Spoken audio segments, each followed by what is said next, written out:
Assalamualaikum warahmatullahi wabarakatuh.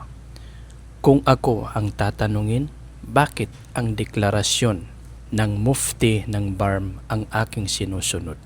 Bukod pa sa mga dalil nito mga kapatid, ay dahil sa ang mga may matataas na pinag-aralan sa Islam dito sa Pilipinas, katulad ng mga mapagkakatiwalaang mga doktor, mga mapagkakatiwalaang mga pantas natin dito sa Pilipinas, at maging ang mga mapagkakatiwalaang mga da'i mga kapatid sa Islam na aktibong nagdadakwa sa labas man or sa loob ng social media na lagi rin nating napapakinggan mga kapatid sa Islam. Karamihan po sa kanilang mga kapatid, ang sinusuportahan po talaga ay ang deklarasyon ng mufti ng BARM.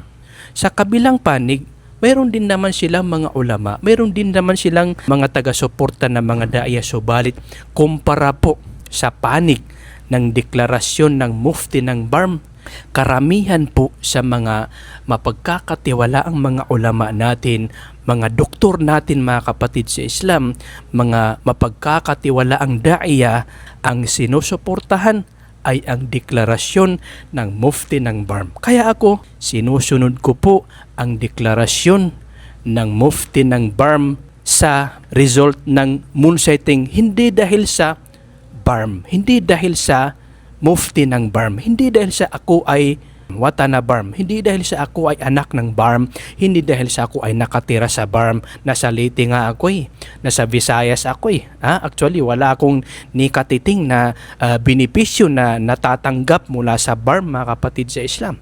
Hindi dahil sa ako ay Moro, hindi dahil sa ako ay ganito.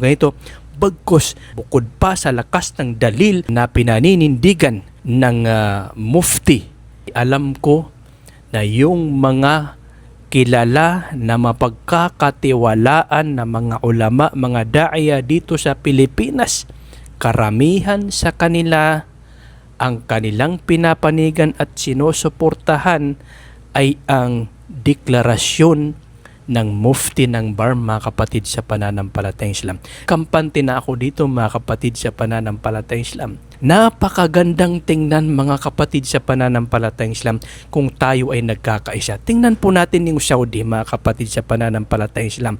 Ang Saudi mga kapatid sa pananampalatayang Islam, nagkakaisa sila pagdating sa resulta ng moon sighting. Tingnan natin itong nangyari ngayon na moon sighting sa pagtatapos ng Ramadan. Nag-moon sighting yung Saudi Arabia, hindi nila doon nakita. Hindi sila nag-aid.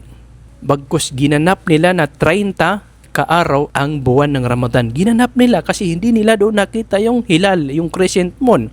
Samantala, nakita naman sa ibang mga lugar mga kapatid sa pananampalatayang Islam. So, yan ang Saudi.